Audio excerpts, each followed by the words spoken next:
Bismillah wa salatu wa salam ala moulana rasoulillah. Aujourd'hui, on va voir un autre circuit qui est le LS93. Il est presque le même que LS90, sauf que le LS93, c'est un compteur hexadécimal. Donc, il va nous compter de 0 jusqu'à F.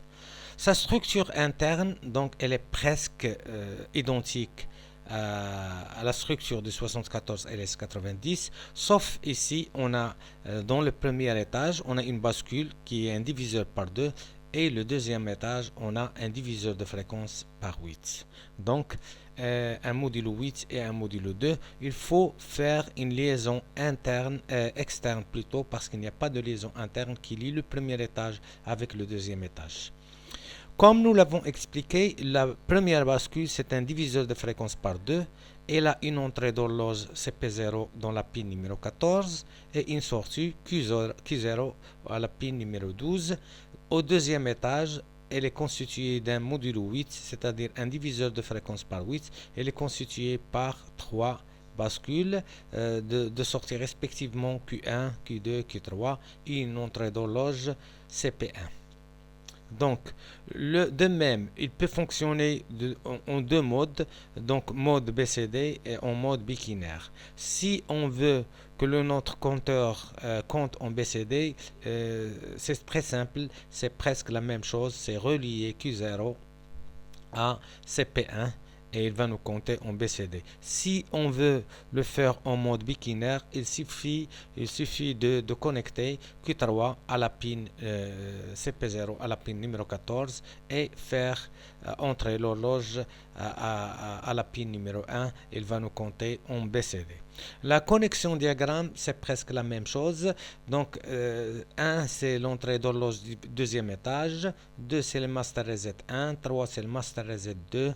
NC, c'est non connecté. 5, c'est la pin d'alimentation. Et on voit ici que le numéro 6 et le numéro 7, la pin numéro 6 et le pin numéro 7, ils ne sont pas connectés parce qu'on n'aura pas besoin du master 7. Parce qu'on n'aura pas besoin. Le master 7, comme on a déjà expliqué, il sert à forcer le compteur à se mettre à 9.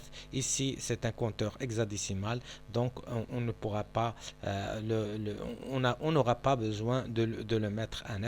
C'est pour cela qu'on n'aura pas la mise à 9 à 1 et la mise à 9 à 2. Donc, ce sont deux pins maintenant qui sont à l'air, qui ne sont pas connectés. Donc, 14, c'est le CP0, c'est l'entrée d'horloge du premier étage. Le 13, elle est non connectée. Le Q0, c'est la sortie de la première bascule, c'est-à-dire du premier étage. Q3, c'est la troisième sortie du deuxième étage.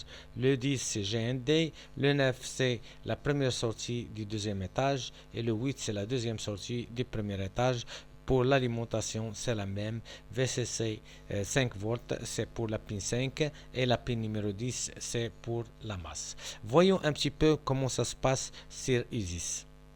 Donc ici, on a la table de vérité de LS93, pardon, de LS93. Donc on va faire LS93 ici. Donc c'est la table de vérité de LS 93. Voilà. Donc, on aura un afficheur BCD dont le décodeur est intégré, comme nous avons vu à la deuxième leçon. Et on va à notre bibliothèque et on va demander le 74 LS93. 74 LS93. Voilà, c'est un binary replicanter, donc à 4 bits. Donc, il va nous compter de 0 jusqu'à F. Donc ici, je vais le poser ici. Voilà. Donc, la différence qu'il existe, c'est qu'il n'y a pas de R91 et de R92. Pour la table de vérité de LS93, c'est vrai qu'il va nous compter de 0 jusqu'à F, mais j'ai pensé qu'on va s'en servir jusqu'au modulo 10. Par contre, si on veut le faire fonctionner en hexadécimal, on n'aura pas besoin de se servir de la remise à 0,1 et la remise à 0,2. Donc, si on veut compter en hexadécimal, il suffit de connecter la R01 et la R02, c'est-à-dire la pin numéro 2 et la pin numéro 3 à la masse. Donc, comme d'habitude, donc soit en mode binaire ou en mode BCD. Nous, on va travailler avec en mode BCD. Donc, le CKB, c'est avec la pin numéro 12. Et le CKA, c'est l'entrée d'horloge. Et on va connecter notre afficheur BCD à notre... donc, il suffit de connecter la première à droite avec QA, QB avec la deuxième, QC avec la troisième et QD avec la quatrième. Et maintenant, on aura notre compteur hexadécimal qui va nous compter de 0 jusqu'à F. Donc le 0, le 1, le 2, le 3, le 4, le 5, le 6, le 7, le 8, le 9, le A, le B, le C, le D, le E et le F. Donc, il va nous compter de 0 à F. Donc, c'est un compteur hexadécimal. Mais si on veut le faire compter en décimal, c'est-à-dire de passer du modulo 16 au modulo 10, il suffit de remettre l'état, la 11e état, c'est-à-dire lorsqu'il va afficher 1, ici c'est A, lorsqu'il va afficher A, donc c'est simple, donc lorsqu'il va afficher A, il suffit de mettre,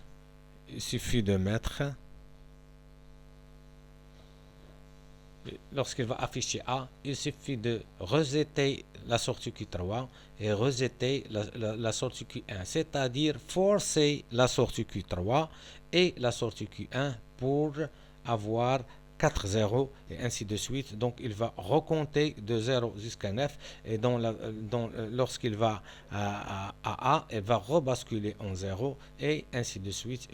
On aura un compteur décimal. Donc pour le faire, il suffit de désactiver R01, R01, c'est-à-dire donc on aura à forcer la sortie Q3, c'est-à-dire QD,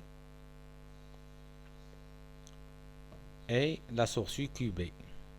Donc, et la sortie QB. Donc, QC, QB.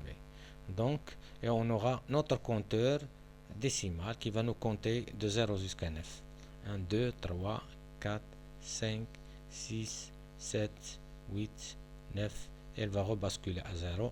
Donc, il suffit d'employer les remises à 0,1 et les remises à 0,2 pour faire n'importe quel modulo de 0 jusqu'à 16, de modulo 2, pardon, jusqu'au modulo 16.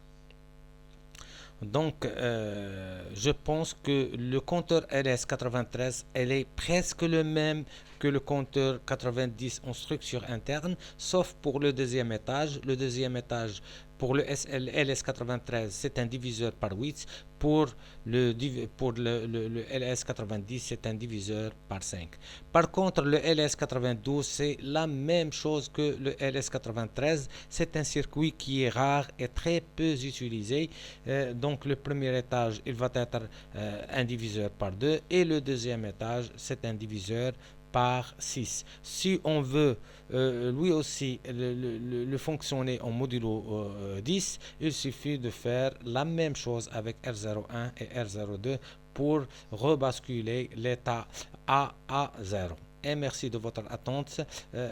N'hésitez pas à poster vos remarques et au prochain cours إن شاء الله.